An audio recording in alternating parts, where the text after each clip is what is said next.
Welcome to a new daily top Askreddit video.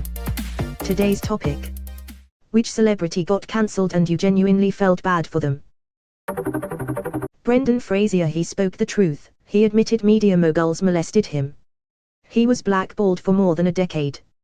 He's still a god in my books. His character in Doom Patrol is fucking gold. This isn't really cancelled though, in the sense of public opinion turning on him.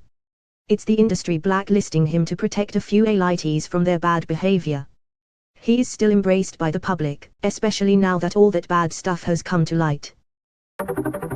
I don't know if he was cancelled, but Hollywood did Brendan Fraser dirty. Glad to see him working again. I hear Doom Patrol's good. Edit: I want to thank all that corrected me. He was blacklisted, not cancelled. I don't want to blur the lines between the two, I'm just not very hip. You guys are awesome. Dirty is putting it mildly. The poor guy has been through the ringer in more ways than one. Physical injuries, sexual abuse, ridicule. Seems like a good guy from the things I've read. He was on fake doctors and seemed like a genuinely nice guy. He wasn't cancelled, but Hollywood blacklisted him after he made sexual harassment allegations against a major producer. So like _insider cancelling. The producer was Philip Burke. Britney Spears, when she shaved her head and all that. I'm no fan of hers, but she just seemed like someone who cracked under all the pressure and lost her shit. Craig Ferguson did an absolutely amazing job talking about that and relating it to his own life. Major respect to him for that. Kind of long but worth watching. Craig Ferguson monologue. She's been fighting her father's guardianship over her for essentially her whole adult life. Her money has never been here to control, her entire public life hasn't really been her choice. Not that she's the most stable person in the world, but her outburst as a way of harming her father's hold over her made a lot of sense. She's been a legal prisoner for a long time. Although apparently that might be changing. He was put in charge of her, and her money, because she wasn't mentally well enough to be in charge of herself, and in a matter of months she was back to doing world tours that made him millions of dollars. If she's not well enough to be in charge of herself, she's not well enough for a grueling work life. It's super sketchy that the person in charge of her life should also get access to any money she makes. Imagine having undiagnosed mental illness and being put through the fame grinder. Instead of finding solace with your family, they exacerbate the pressure. Saying that she's not the most stable person is dismissive of her trauma and illness. She never truly got to live as a person. She was targeted by her parents as product from the moment she shared a thread of talent. Yep, she was their cash cow. They struggled a lot and were poor, and spent every last bit they had on classes and such to turn her into a star. The least they could do is give her control of the money she made for them. It's not like she would leave them with nothing. They'd be very well off, but they want it all, not just some. This part. People are dying. That Anna Nicole Smith woman, she died. Audience laughs. That's not a joke. Is so emblematic of the whole ordeal. People are so conditioned to laughing at celebrities, even their death is a joke. To be fair, it's probably more because they are in the audience at what they think will be a comedy show. People just laugh along in the pauses so they don't look like they didn't get the joke. I don't think that if the individuals in that audience had a normal conversation with someone saying exactly what Craig was saying, they would laugh. Suicide warning. Hana Kimura. She was an Indonesian-Japanese wrestler who often played the heel, and she wanted to be an actress. When she was offered a chance to be in the reality show Terrace House, she jumped at it. As we all know, reality shows are scripted. In a scene, Hana, remember, a professional wrestler on a reality show, slapped removed another contestant's hat, and scolded him. Her Twitter and Instagram accounts were overrun with awful comments, racist criticisms, and death threats for weeks, but over time it tapered off. Part of a reality show producer's job is to know how the audience thinks of all of the stars. The company monitors media coverage and social media trends. They knew. But right after quarantine started in Japan, they re-aired the episode. Hana lived alone. When the abuse began again, it must have seemed endless. She apologized on social media, took her kitten to the Stardom Wrestling office, and went home to kill herself. She was 22. Edit: I hadn't watched the video since her death in May. Thank you to everyone who reminded me of the facts. Never heard of this, so I looked it up on YouTube. Seriously. She pulled the guy's hat off while yelling on a freaking reality show and the fans bullied her into suicide. My GF watched Real Housewives and that wouldn't even be a notable scene. It's reality TV, do we not all know it's fake? People really suck. People would bully Lena Headey for the shit her character did in Game of Thrones. People are stupid, illogical, emotional animals. Howard Dean. He yelled in excitement at one of his political rallies in 2004. People thought he wasn't fit to be president because of it. Edit, thank you for the awards, nice internet people. I think about this often. An excited whoop made you unfit and too unstable for the presidency in 2004. The world has progressed in a really bizarre way since then. An excited whoop specifically when he was up on stage at a campaign rally in front of a crowd cheering the hell out of him. It just happened to be picked up on a close-range mic, which made it sound weirdly loud in the recording, but that's just the nature of the audio equipment. I truly believe that excited whoop is no less than any one of us would let rip if we found ourselves in front of a crowd that size, all waving signs with our name and cheering to our success. My boy Brendan Fraser got blacklisted after being molested by a higher-up in the movie industry. Wife divorced him, taking his money too. After all the joy that man has brought us, he got the short shit-covered side of the stick.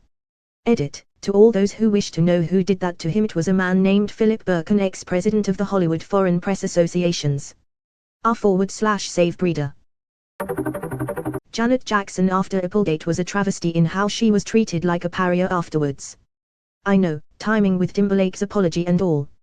Edit, just want to throw in here that I really don't care whether it was planned or not, I'm talking purely the reaction, which was incredibly stupid.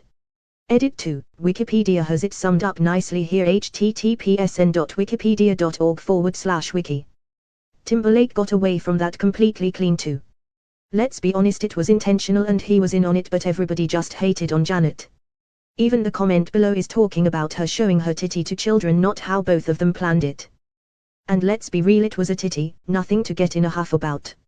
Edit *, there's so many comments here blaming Janet and excusing JT, it just further proves my point. Every time I think about the whole incident I just have that Ryan Reynolds but why gif playing on loop in my head. I do like the trivia that event is the first domino in the creation of YouTube. The founders couldn't find the clip online anywhere, so made a site where they could put stuff like that online for all to see if they missed it live. And now it's banned from YouTube. I find this so weird. I don't know if it's because I'm European and we are generally less bothered by nudity than Americans, but think of the children. Objections makes zero sense. All babies should be seeing nipples. They feed from nipples. How could seeing a flash of boob be traumatizing when infants have been feeding from them for thousands of years? And now you know why your ancestors drove the Puritans across the ocean. Unfortunately they still rule this country, though we seem to be making a bit of progress with the new generation. I don't usually give parenting advice, but if your child is breastfeeding for 1,000 years, that's too long. Kind of a unique case, but Laura Dern. When Laura Dern played Ellen's girlfriend on the episode where she came out, she was blacklisted by the industry for nearly a decade. And some people would harass her to the point she needed protection in public. She says her manager warned her she wouldn't get roles if she agreed to take the part on Ellen, but did so anyways. She went from Jurassic Park and being in demand to nobody giving her a call. Obviously she's recovered, but we lost a decade of great Laura Dern performances because of studios' perception that she was cancelled by public opinion for playing a gay role. Edit, post getting attention, as Laura Dern should, so here's the story in her own words. I remember in the making of Jurassic Park book that came out about the same time as the movie, there's a segment in there where Laura Dern says she's retiring from acting after that movie. I never understood why, and years later we know it's not what actually happened, but this comment fills in some gaps for me. Thank you. I had no idea. Always wondered why such a talented actress wasn't more visible throughout the years. Loved her in Big Little Lies. Laura Dern is a true ally. I'm sad this was the reaction in the IITs, she deserved better. I'm glad she's been able to make a comeback, though. She got a big shout out for her allyship at the 2020 Spirit Awards, her reaction is so cute. She isn't full on cancelled, but what Kesha went through was so messed up. Not only was she abused, but her abuser was part of the record label and she wasn't able to leave her contract. Came here to say exactly this. I didn't particularly care for her material, but the minute she steps up to get away from abusers, the whole world just wrote her off. I didn't care for Kesha's old material much, if at all, but the album she made right after she was able to record again is fantastic. I'm not sure, but someone who should be cancelled is Chris Brown. He literally beat the *T out of Rihanna, and radio stations cancelled him for like a day. Dude is a total scumbag. SND is still able to put out hits and make millions. A verbal argument ensued and Brown pulled the vehicle over on an unknown street, reached over Robin F. with his right hand, opened the car door and attempted to force her out. Brown was unable to force Robin F. out of the vehicle because she was wearing a seat belt. When he could not force her to exit, he took his right hand and shoved her head against the passenger window of the vehicle, causing an approximate 1-inch raised circular contusion. Robin F. turned to face Brown and he punched her in the left eye with his right hand. He then drove away in the vehicle and continued to punch her in the face with his right hand while steering the vehicle with his left hand.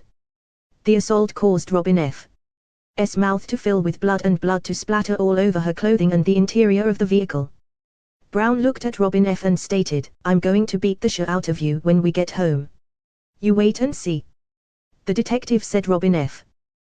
then used her cell phone to call her personal assistant Jennifer Rosales, who did not answer. Robin F. pretended to talk to her and stated, "I'm on my way home. Make sure the police are there when I get there." After Robin F. faked the call, Brown looked at her and stated, "You just did the stupidest thing ever. Now I'm really going to kill you." Brown resumed punching Robin F. and she interlocked her fingers behind her head and brought her elbows forward to protect her face. She then bent over at the waist, placing her elbows and face near her lap in an attempt to protect her face and head from the barrage of punches being levied upon her by Brown. Brown continued to punch Robin F. on her left arm and hand, causing her to suffer a contusion on her left triceps, that was approximately 2 inches in diameter, and numerous contusions on her left hand.